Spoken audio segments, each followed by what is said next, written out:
Hi, listeners. This is Amanda. Brandi, Melissa, and I sit down and discuss in this episode the aftermath of Agency D3. How Brandi drank the Kool-Aid of Come As You Are, and how she became all in such a short amount of time. Faith can feel like hearts and butterflies until someone lights a match and burns it all to the ground. Welcome to the Burning Butterflies podcast.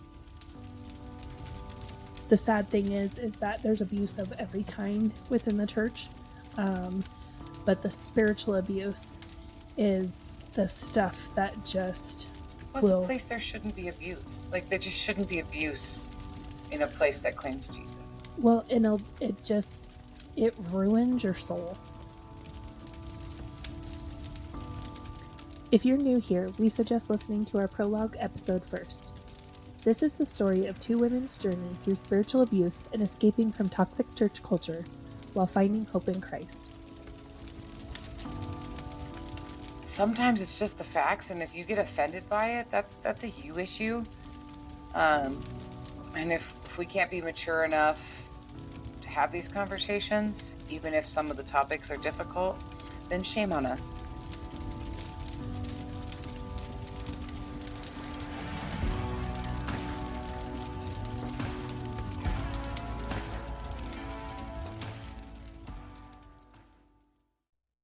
After VBS, I am all the way in. Yeah. I am accepted. I am the best thing that has come to this church, and I am offered kindergarten. Yeah. So after the dust clears on Agency D3, this is summertime. So this is the time of year where we are moving kids. It's Move Up Sunday. So the woman that I talked about with Agency D3, that we put her in a room and she was supposed to have 25 first graders, and she had 60 by herself with one teenage helper, and she was drowning. She was told she was going to be the kindergarten teacher. She had been a helper in the kindergarten room, and she was supposed to take that over. However, they were newer to the church. She's starting to she shows up and she has these kids, and she shows up with this guy, and she had just had a baby. So they show up, and we all assume they're married. Well, through the process of VBS and mom's group and stuff, it comes out that they are not married. And so she is not the vibe. She is not the look. She is not what we are going for at Come As You Are. At this point in time, there were people leading, just prior to this, not even a full year prior to this, there was a couple that were leading preschool on Thursday nights, and they were told they could not do that anymore because they were not married. And pretty much the church was like, you have to get married. And they had, they put them in a situation where it's like, you either get married or you stop doing what you're doing. So it was said in the office by Tom that the fact that this woman was helping in the kindergarten room and was going to become the new kindergarten Sunday teacher, there was a problem because now we know she's not married. And even though, they believe they're going to be getting now they're married, in real time now they're married. But at the time, there was discussion of marriage, but it wasn't 100%. Right. And Yeah, it was years It wasn't off. work. It was years They down had the a road. relationship. They lived together. They had kids together, and everything was working for them until they get to this point. And now it was oh, well, you have to get married, and it's well, we're not there yet. And it ruined Yeah. their relationship for a while. Yeah, Yeah, because the guy was not there. He was not ready at that point. right. And Not so- ready, but he was still present and available and participating and involved, and everything was working for them. Yeah, they were showing up to church together as a family. He was coming. It's not he was ghosting everyone and just being a no-show. Yeah. I've seen it happen and more recently so- to people too. This is one of those topics where I could go on forever because I'm seriously, marriage is not the answer. like if it was working for them and they're working on it and they're getting there, like who cares? And that's real life. Yeah. I'm not exactly sure if it was Tom or Charlotte, but you, Brandi, are offered, because you did such a phenomenal job at VBS, you are offered by the children's leader, hey, we have a kindergarten position open on Sunday Well, mornings. it's not even done that organized. So VBS is over on Friday. Sunday, we go to church. I come into the church with the boys. No Jason, but he's a hardworking man. It's fine. Everybody in that building that has been there since the high school now is like, knows who I am, even though they really don't. But the narrative has begun that I am amazing and wonderful. I'm all in. I have 2 little kids. So when I walk in, oh my God, Sarah, my granddaughter left it. You girls did. This is where you girls start. You girls did such an amazing job with VBS. So I start getting credit 2 weeks after I walk into the church for what amazing job I did putting on VBS. So at the end of service, when we're all standing in the sanctuary, everybody's talking and whatever, and we're talking about, because Agency D3 from the stage, we saved, I don't know how many kids. All 300 of them. Yeah, and that's the other reason why the first grade woman was not appealing also, because on stage, she says she wasn't saved and she gets baptized. Oh, yeah, I forgot about that. She gets baptized after Agency D3. And so that's not the look either. Yeah, part of her baptism testimony is, I didn't realize I wasn't saved until I started teaching the gospel to first graders at VBS. So just to connect, you're right. just to connect some dots, because this goes along with so we have this VBS, we bring in all these kids, we save them all, hallelujah. We have their parents come to a barbecue, we save all them too, hallelujah, even though they're all just saying yes to get to the food, to get out and get home. We also have a baptism planned after the VBS, because so many people got saved at VBS that we have to have a baptism. So I just wanted to connect those dots really quick, so they're not like, where did this happen? Yeah, so that Sunday we have baptism. And this is when this lady that was teaching, everybody thinks she's saved, everybody thinks she's married, and then she gets up on stage at the baptism and is like, I just got saved at VBS. Yeah. Okay, go ahead. Right, so not the look. Yeah. And you got to realize, once you're in the inner circle, when something like that happens in real time, it is being fixed immediately on the ground level. It is being fixed. As soon as those words came out of her mouth, things were moving. I think that's something that people don't understand, is that, and that's what you were talking, you've talked about that before, like going to churches now where there are people on walkie-talkies, there are people running out the door, there's people doing things actively behind the scenes in real time when things like that happen. Like things get set in motion to fix these quote unquote issues. Yeah. Well, and why can't we just look at this woman and be like, you know what? This is awesome. You had an actual experience with God. Praise God for that. We are so excited for you. This is amazing. No, I wasn't, we weren't in that level of that inner circle at that time, but later on down the road we are. I know Charlotte gave someone a look, and all it was a look. It didn't take text messages or anything like that. It was a look. There was a glance in a moment, and it was, okay, we got to fix this because now this is a problem. And so, instantly fix it. Yep. Well, and this sets this woman up in other relationships, and for a big problem down the road, this one little thing she says creates years of relational problems. Oh yeah. No, Come As And- You Are did that girl so dirty. It was awful what happened to her. Yeah. And I was part of it. And honestly, when I moved here, I messaged her and apologized. Yeah. And part of me regretted doing it afterwards for her response, but then I had enough growth of like, it's not my problem anymore. Because I let it be my problem for years. But we'll go into that later. But I'm in the sanctuary and everybody's saying how wonderful.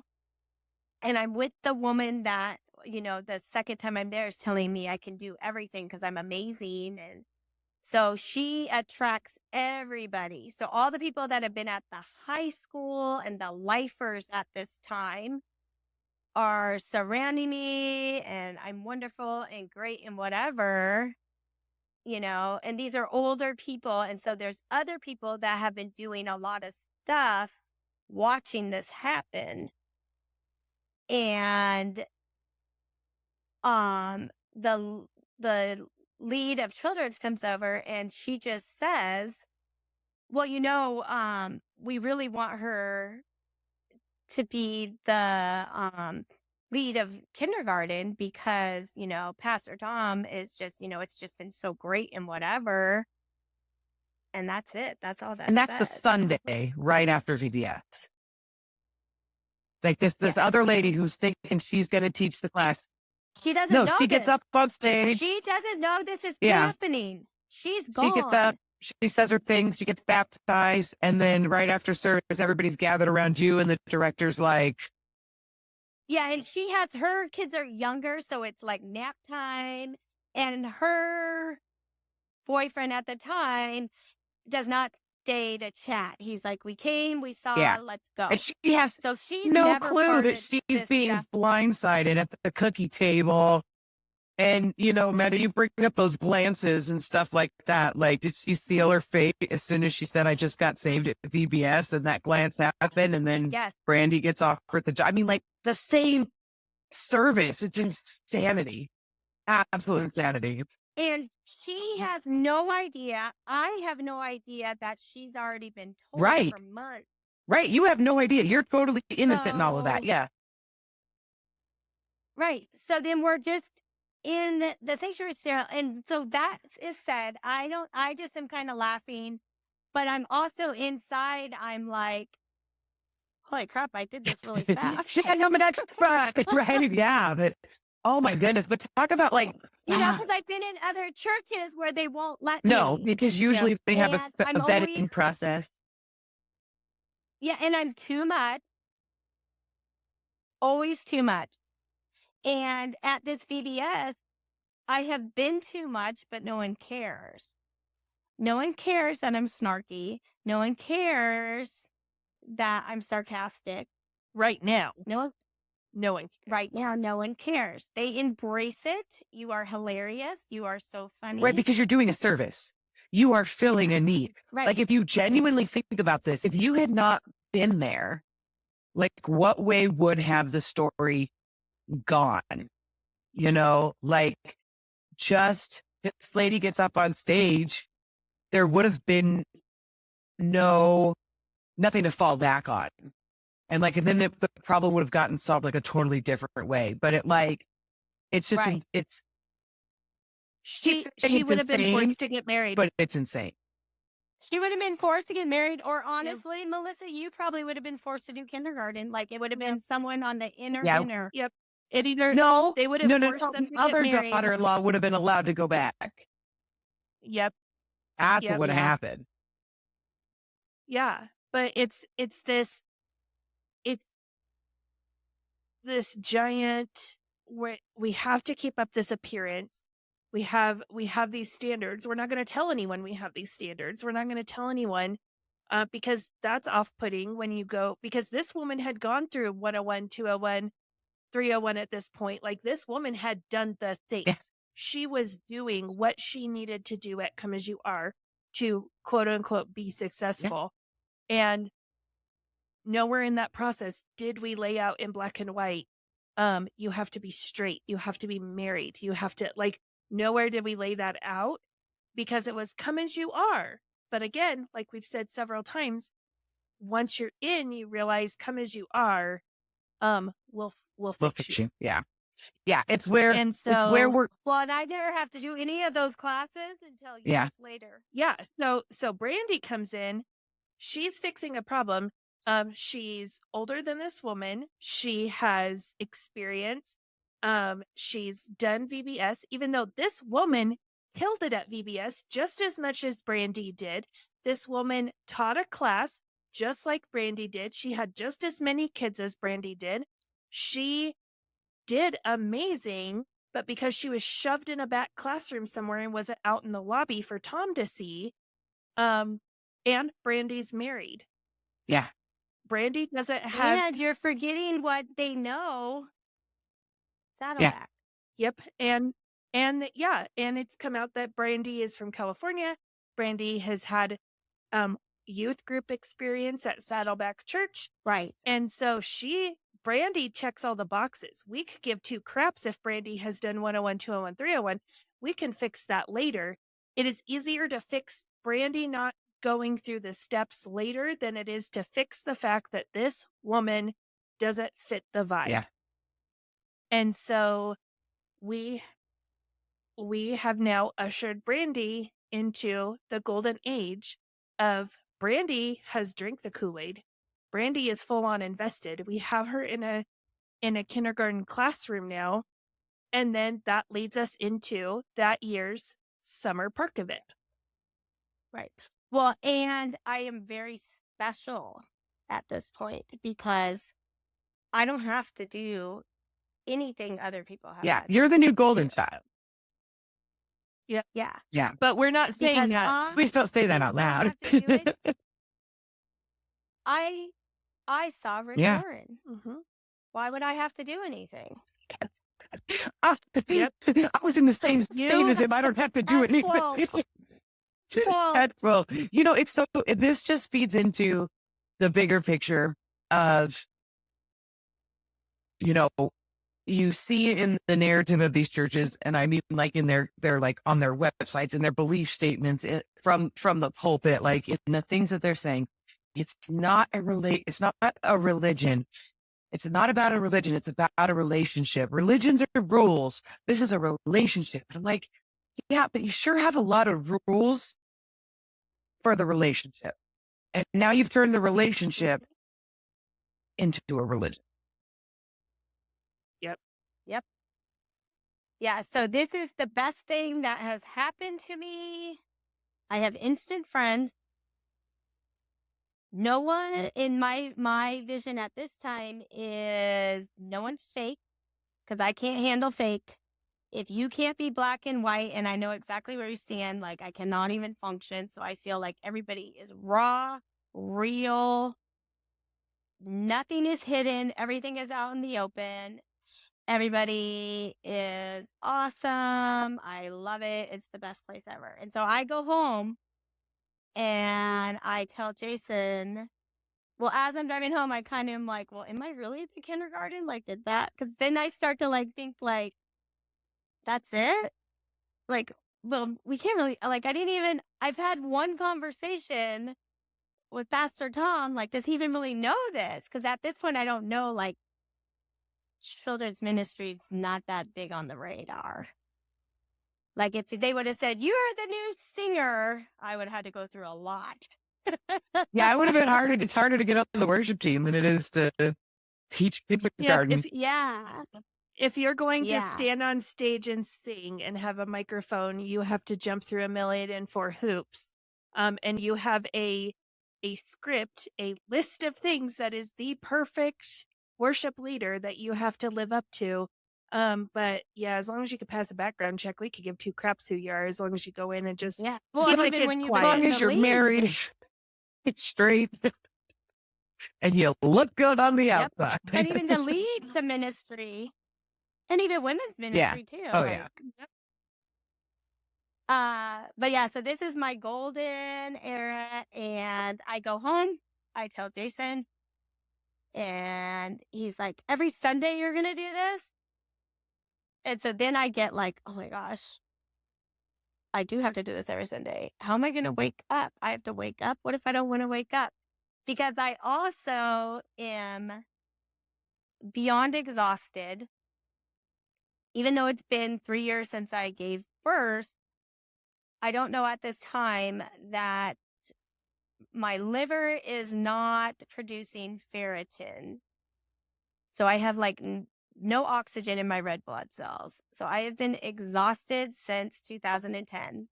I am always tired no matter how much I sleep. And my big gift from Jason at this time is on Sundays, he will get up with the kids until they become annoying, which is usually like he'll do an hour so that I can sleep till like 8 o'clock. And this is the end all be all of like, I am supposed to like be so grateful for this. And it almost makes it, now I know why it was made it so much worse for me, because all I wanted was to be able to sleep until my body was ready to wake up. And so I do get like, oh my gosh, how am I going to do this? Whatever. Well, how I do this is because Sundays behind the scenes are utter chaos. So it is my dopamine and my adrenaline that becomes the best thing in my life, because I never can produce this much dopamine ever, no matter what I do. But walking into that building, I know there's going to be 5,000 problems that happen. And this is where Amanda and I start, even though we are not in charge, we are part of fixing the problems that are happening in the building regarding children. Because we're friends with the woman leading children's ministry. We all go to mom's group together. We're spending a lot, me specifically, I'm spending a lot of time at the children's ministry leader, her house. We become really close friends. Our kids become close friends. And so, yeah, we're part of that inner circle. And you're right. It's like a drug. Like, you're gonna go. But, yeah. So I got a question for you, Amanda, because so like you had launched into women's ministry and then, you've got in trouble. And like, what were you doing during this time besides navigating children's ministry administration? Because there was a children's ministry leader. So you were like, involved with other moms, or were you like, what were you working in the office at this time? Not at this point. Not at this point. Okay. So I was doing like administration for children's ministry. And I was volunteering in the office a lot. And care. And yeah, I was doing the pantry ministry. I was helping with that. I became the admin for any ministry that needed an admin, that the office didn't want to have to deal with. So this was just kind of like a lull in like you were speaking. Well, that didn't, you opened your mouth. How dare you? So we're going to kind of curtail you from speaking, but you're still in charge of some things in women in ministry on an admin side. And then. Well, and yeah, I mean, this is the point in time where I was being told like, oh, well, you're the co-leader with Charlotte on all of these women's things. But really, honestly, like I had very little say in stuff. She just needed someone to do the computer work and the admin work. And so I was 100% being distracted from the fact that I love teaching. I love speaking. I'm not doing that anymore. And so, it just, I feel like I was being distracted because they couldn't give me a microphone. They couldn't give me people that I could influence. And so, because they couldn't control what was going to come out of my mouth. And so we need her to do something. So we're just going to give her all of these admin tasks. I was doing check-in. So you are like the admin for all the ministries that don't have admin assistants. Brandi is teaching kindergarten, and I am leading worship. That's really, where we're so at. much more than what we're doing than our title. Yeah. And the only thing I'm allowed to lead is mom's group, because we have all of these families with young kids. We need to keep the moms all in. And if I'm good at anything, I am good at serving Kool-Aid. Yep. Well, and this is the thing is, I don't know for you, Melissa, were you told that you were not a leader all the time? Okay. So here's the thing. We are all natural leaders, whether we like it or not. Agreed. I cannot go into anything without being a leader.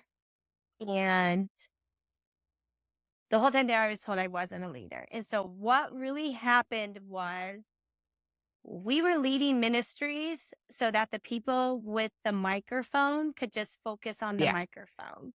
And they could look pretty. They could look put together. They didn't have any of the stress.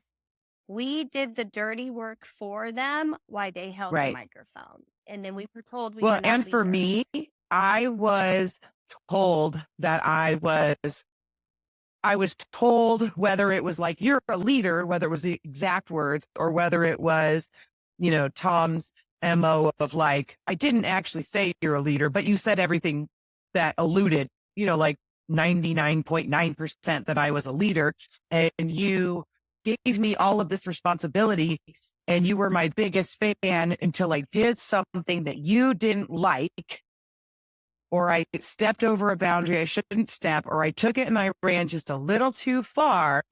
And then what are you doing? You're not a leader. Nothing you do is good enough. Who were you to think that you could do this? Like and it's like, it was so always back and forth, back and forth, back and forth. Like I would sit through lectures of like, you need to, and I would get like videos of other people saying this stuff, like other worship leaders. And so like Pastor Tom would find a worship leader talking about working under authority and working within your boundary, and how you're at this level and you need to fill up that space and do everything you can in your place and in your lane. And then God will expand your territory. And then you just run as far and you fill up that space and you do everything. Anytime that I would excel at something, that I would be like, this is where we're going, and I would start taking it, I would be pushed back to, get in your lane, get in your lane, get in your lane. You're not a leader. You're not in charge. Really? Because I'm doing all the things that I'm in charge. Like, but you're not in charge. You're not the leader. And if we had somebody better, that person would be doing it and not you. You're only here because we don't have anybody better. And this is why churches are able to do what they do, because people feel like they have no power over anything in their lives. And then these churches are like, we'll help you, we'll help you, we'll help you. And I've gone to churches here, and I am not going to church right now because I go sit in one of the really big churches here, and it's very comfortable, especially the first time I went, because I knew everything that was happening by just watching. I knew what was happening in the sound booth, on stage, behind the scenes, and they had a position open for a children's ministry director, and I probably could have, like, no problem, and thank God I didn't.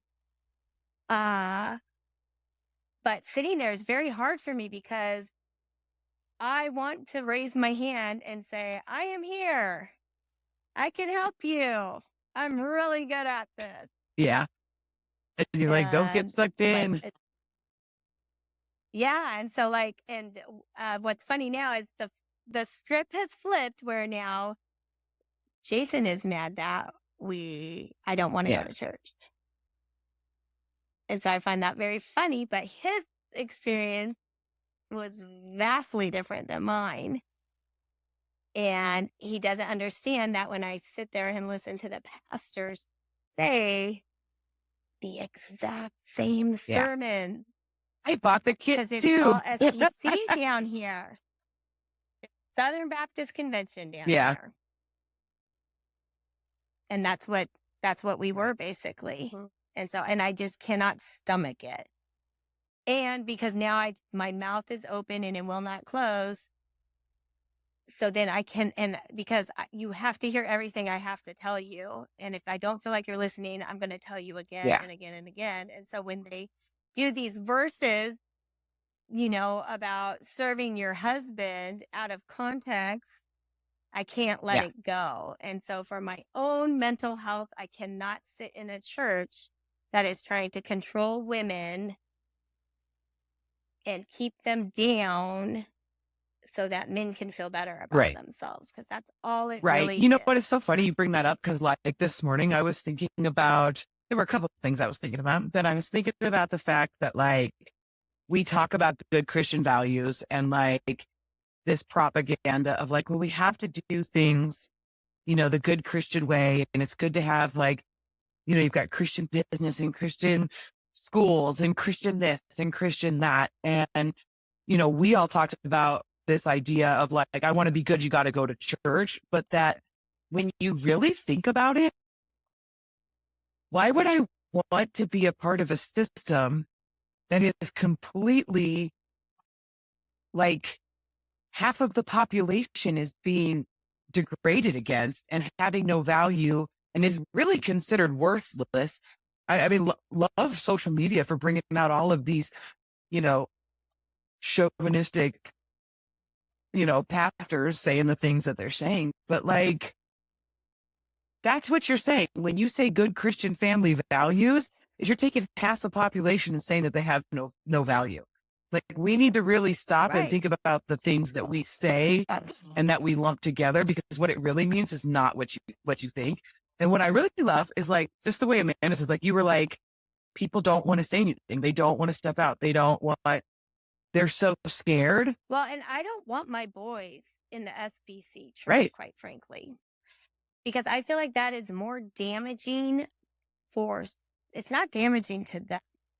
It's damaging to our society because they are going to come out of that system thinking that women owe them something, that women owe them their bodies, and that women are there to serve them. And we know we are not. Yeah. We are not. And we've had to have a whole dynamic change. And a lot of it is because the hours I work now. But, you know, I don't like to cook. We all know that. Jason makes dinner now. That was never even suggested. When I was in the biggest struggles of my life, and part of the issue was,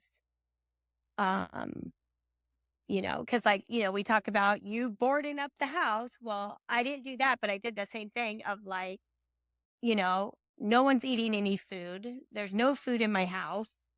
The kids are eating nuggets and that's it. And Jason is super mad because he wants a pot roast and whatever. Yeah, he's being fed. He's being fed this story that he's this man. He needs to go to work, come home, and have his picture perfect 1950s life. But I'm sorry you didn't marry 1950s wife. Like, because we had the same thing. You know, Froggy thought like, this is how it's supposed to be. Like, there's a script. It's supposed to look like this. You are supposed to be this person. And I'm like, yeah, you done picked the wrong woman, man. I'm not that person. Like, that's not going to happen. And the craziest part about it, though, is there's no real, we talked about this, there's no real help. So nobody's saying, hey, well, let's figure out what's going to work for you guys. The goal should be we're going to thrive, not it has to look a certain way. But the craziest part about that is the hypocrisy of in Pastor Tom and Charlotte's house, you know who cooks? Exactly. Not Charlotte. And I didn't know Not that Charlotte. for years. And I did not know that for years. Well, and here's the other thing that's funny that I should not like Amanda at all. Because we would go over there and everything's homemade. She's not going to get a bag of frozen. Do you remember how much crap? Yeah, you gave me so much crap because they came over and I was like, I'm just going to do chicken strips and mac and cheese. And I'm like taking chicken tenderloins and breading them and frying them. And I'm like making homemade mac and cheese, not Kraft mac and cheese. Even just mashed potatoes. I'm like, what? I'm like, you're doing that? Why aren't you just pouring water in the instant ones? Like, well, it's funny that you bring that up because Amanda, we talked about this. I went to your house at that meeting for that ministry, like back in the day. You were still running a preschool. Amanda is very organized. I am not. She became like the bane of my existence. Like, it's not that I didn't like her, but I mean, I honestly, for years, anytime that I would be like, how do I organize my home? How do I really just wanted to type into Google, how do I do what Amanda's doing, and it really became a like, I know her struggle and I know behind the scenes for her, she's doing the narrative, but it's still dangerous and harmful to her that she has to live up to this. She's not and bragging. She's got people behind her who can't do it going, I want to be her. We think she's got it all together. Then you're friends with her and you put yourself out there in a way like you always look so 100% put together. I call you out in a Bible study one time. Like, I'm just like, and then it turns out you and I are a lot more than who would have ever known. Well, and that's what's funny too, is I would have never known this during time, but you know what I was doing the whole time? I was masking. And if Amanda and I weren't as close as we were, I wouldn't have been able to mask her. Yeah. But so our kids were very little. We didn't work. We are both miserable in different ways. But when we're together, we're thriving. Yeah. That's why it worked. She was basically my wife and my emotional support. Let's be real. Yeah. No, and that's why it worked, is because my level of depression and being miserable as a stay-at-home mom, while yes, we were both miserable and depressed, it was for different reasons. And so when Brandi and I would work together, we would fulfill those needs in each other. And so we really did become that dream team. And and like, yes, I can full on admit now, like, we are trauma bonded and probably like for the rest of our lives. Like, she will never codependent. Yes. And she will never get rid of me. Like, I am her friend until we die. And because we went through this time together and we have that yin and yang of our depression and being miserable, that it just fit and it clicked so well together. And that's why it worked. And because we're getting this from Come As You Are. This is the message that's being given to women, is that, this keep sweet, and, your husband's coming home, and that ideal 1950s housewife, and this is what you should be doing. We couldn't do that on our own. I was trying for years to do it on my own, and it was just causing me to be more and more depressed and more miserable. And I find Brandi, and we figure out our kids get along. It's easy to have our kids be together. Our husbands start hanging out and our husbands get along. And so when we're both exhausted at the end of the day, I don't want to cook dinner because I'm exhausted. And honestly, I just want someone that I can have an adult conversation with. But I've learned that my husband comes home and I spew an entire day's worth of bottled up emotion at him. And he's like, what the hell has happened? Like, and to him, he's gone to work and he's dealt with real world things. And I'm like, and then they like spilled the rice all over the kitchen. And he's like, okay, well, like, and you're complaining about nothing. Why are you upset? You're at home. I wish I was at home. Exactly. And so Brandi would come over and I still had to cook dinner, but it was easier because I had someone that I could interact with while I was cooking dinner. And Brandi, like, I was fulfilling that in her too, but then she's like, I don't have to cook dinner. My family's getting dinner. My husband's entertained. And it's just easy. Yeah. And it win-win. Well, and that's the thing. You don't want to clean your bathrooms? Well, guess what? I will come over and clean your bathroom anytime. Yeah, as long But as I will not make dinner, but I'll clean your bathroom. Yep, exactly. Yeah. And so we get those things for each other. Yep. And then it just became, and that's what threatened the church also, that we didn't know at the time either, is we created a standard that was impossibly high looking in from the outside. Yeah. And that's what's funny too, is for all the grief we got about everything, it actually made our marriages better. Yeah. It did.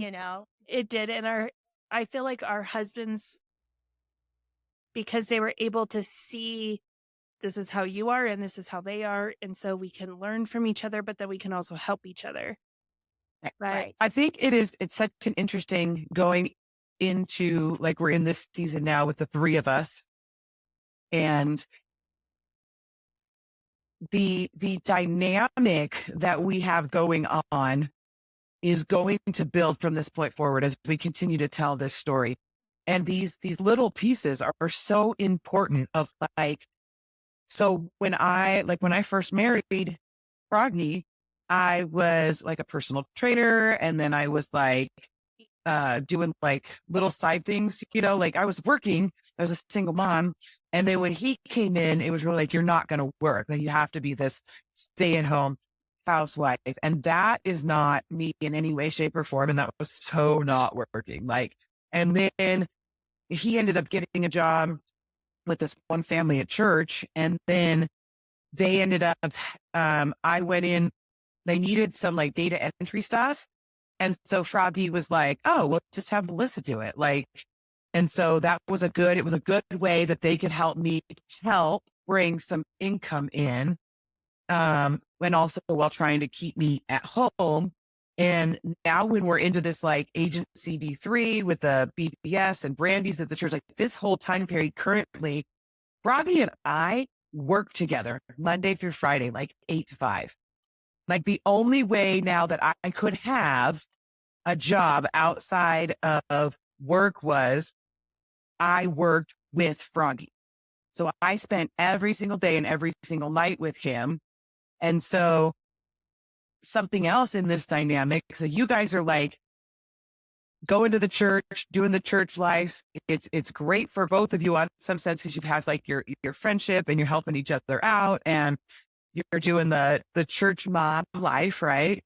And I'm like not hardly even around, kind of, because I'm working full time outside of the house. But I have this whole dynamic of abuse going on with inside of my home from Froggy. You guys are going to start getting in now. We're going to start talking about the dynamic of you guys and the abuse that you're suffering at the hand of Froggy Senior, right? At Pastor Tom, and that whole dynamic of the abuse culture within Come As You Are. And so for me, the church becomes my sanctuary, because in public, Froggy's got to be Mr. Wonderful. And so there's no abuse for me at church, where you guys are suffering at the hand of this abuse. And I end up like, it's just that the dynamics are just crazy to me, and how we are able to, by timelining, pinpoint these exact moments and see how like these dynamics will play out as we continue in the podcast. Like, it's mind blowing to me. It is. Well, and here's one more thing that normally when we leave a state, I never talk to the people again. I don't talk to anyone in Oregon. I talked to one person in California because our moms still live on the same street, and we've been friends since birth. And I mean, she's like my ride or die, whatever. She's more like a sister. So it's kind of like I'm stuck with her type of thing. And that's what's funny is now, because normally I would have cut you both off, not because I don't like you, not because of whatever, but because it's black and white and I no longer live there. So why do I need to talk to you? Right. Out of sight, out of mind. But because it's not like we tried to seek each other out or anything. And it's just so funny to me that we ended up together, even though we were supposed to be kept far apart from each other. And now, like, I know, because this is one thing in the church that killed me, is I was always told, no matter what, because at one point as we go on, I get very, very paranoid if something happens and we don't have any money. And I used, like, I'm so crazy. I would tell people all different, I had like 5 or 6 people, and even Melissa, at one point, you had said it to me too, that I had a plan in place that if something happened, I'm living in your basement. I'm like, you'll be fine. You just come live with me. It's fine. You just come live with me. Right. But at one point you said, because it came up at like a Bible study or women's breakfast, and you were like, oh, you could come live here anytime, whatever. And it was like a serious, like from 2015 to like 18, I was so paranoid that like I had like these backup plans of where I was going to live if something happened. But I also think it's because that's the 3-year mark. And usually we are leaving. Mm-hmm. And we're leaving in a bad situation. And so I get very paranoid. And then now this time my kids are older. Like, it's just a whole thing. But when I get in trouble, the basements are no longer available. And it kills me because I'm like, it's just devastating. And so what I think is funny that comes out of all of this is we continue to talk, and I don't need to talk to you guys every single day, even though I text you every single day, pages and pages of random things that make no sense. But I love it. But I know that I could come to you with the most horrific thing happening, and either one of you would either be like, we will be right there, or you need to come here. And I no longer have to live in that fear of having no one. Yeah. And the church tried to take that from us. Burning Butterflies is a listener-supported podcast. Today's episode is brought to you by our amazing supporters on Patreon. Follow the link in our show notes to learn how you can become a Patreon supporter too. Supporters get exclusive access to bonus content each month, including outtakes, cut content, and supporter-only episodes. If you've enjoyed this episode, please leave us a rating on your listening platform. Burning Butterflies is a production of Asha Media. Thank you for listening.